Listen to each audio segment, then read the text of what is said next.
They found his body in Babylon, 32 years old, ruler of everything from Greece to India. Dead, either poisoned by rivals or consumed by fever. Historians still argue. But here's what nobody argues about.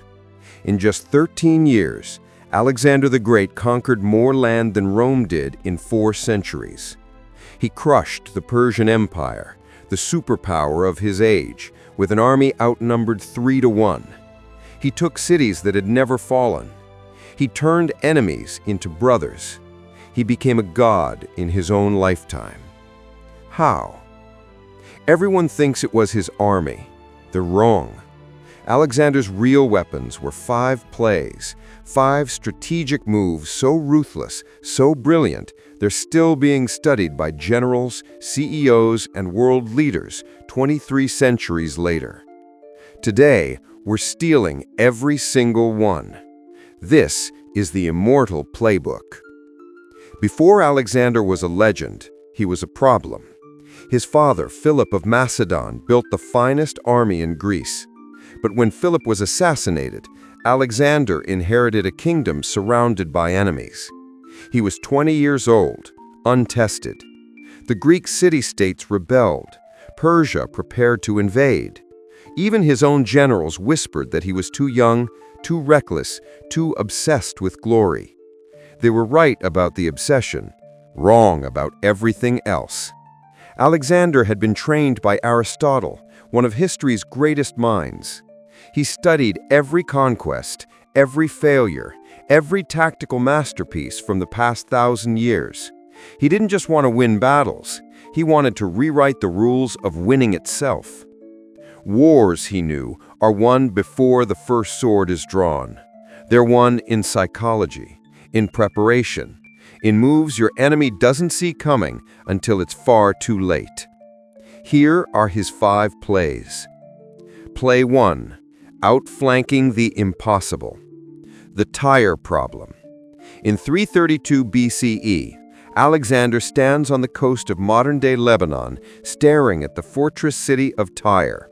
It sits on an island, half a mile offshore, 50-foot walls rising from the sea.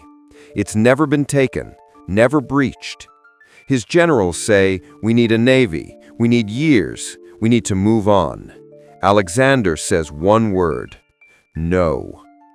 The sea isn't a moat, it's just terrain, and terrain can be rewritten. He orders the impossible: build a causeway through the ocean straight to the fortress.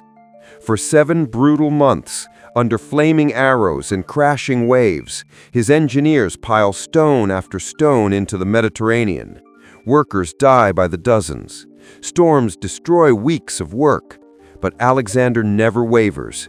He stands on that causeway every single day, visible to both his men and the enemy. When the causeway finally connects, his siege towers roll across what used to be open water. The fortress falls in hours. Victory doesn't come from accepting the battlefield you're given. It comes from redesigning it until the impossible becomes inevitable. What impossible challenge are you accepting that you should be rewriting? Play 2. The Lightning Strike. The Gaugamela Trap. 331 BCE. The plains of modern-day Iraq. Alexander faces the Persian Empire, 250,000 men, chariots with blades, war elephants, the largest army ever assembled. Alexander has 47,000 soldiers. The Persians expect a defensive line.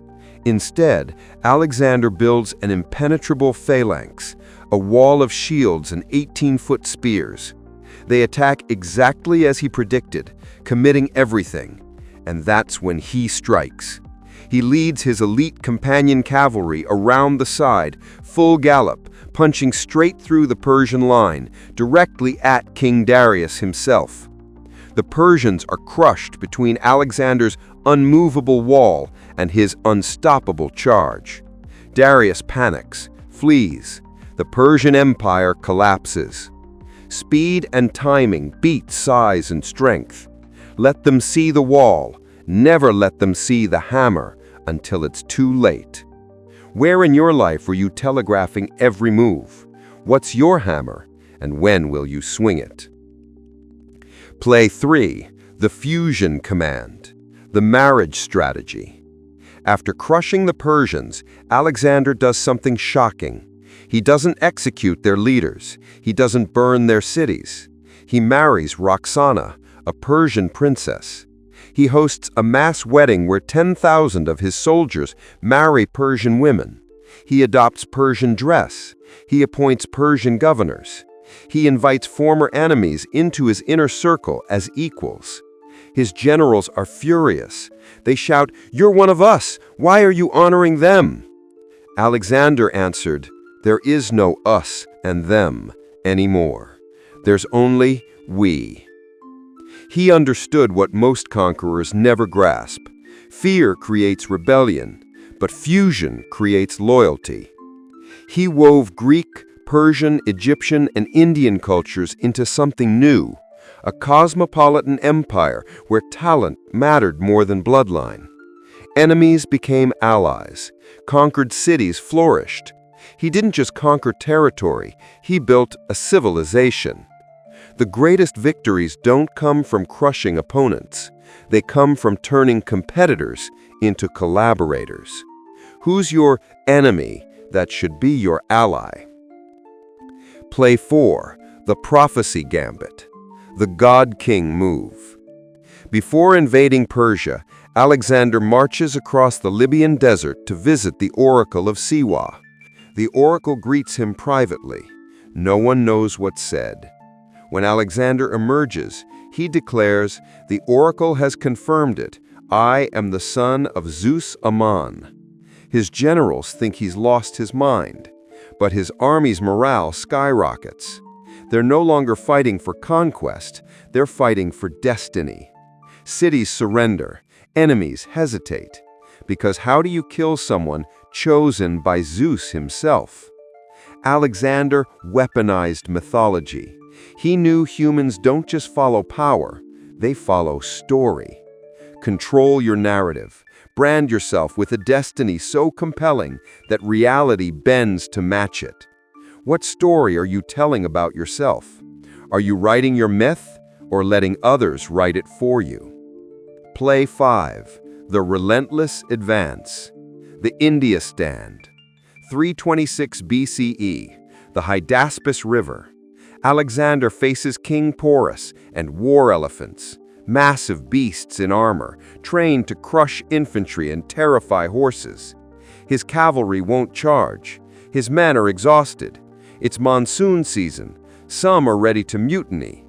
Alexander has every reason to retreat. He doesn't. He studies the elephants, learns they panic at loud noise and fire. He trains his men to use javelins and flaming arrows. When the elephants charge, they don't run. They turn the beasts back into Porus's own lines, creating chaos. Porus is captured.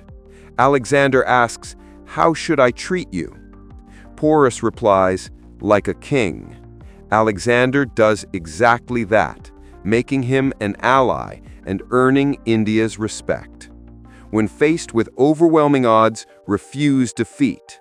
Adapt, transform, turn obstacles into opportunities. What war elephant are you facing that everyone says can't be beaten? Alexander died at 32, but his plays, they're immortal. Outflank the impossible. Build your causeway when others say turn back. Strike with lightning force. Speed and timing beat size every time. Fuse enemies into allies. Collaboration beats domination. Shape your prophecy. Control the story before it controls you. Advance relentlessly. Adapt, persist, and turn obstacles into fuel. These aren't ancient tactics. They're blueprints for today, for business, competition, and life.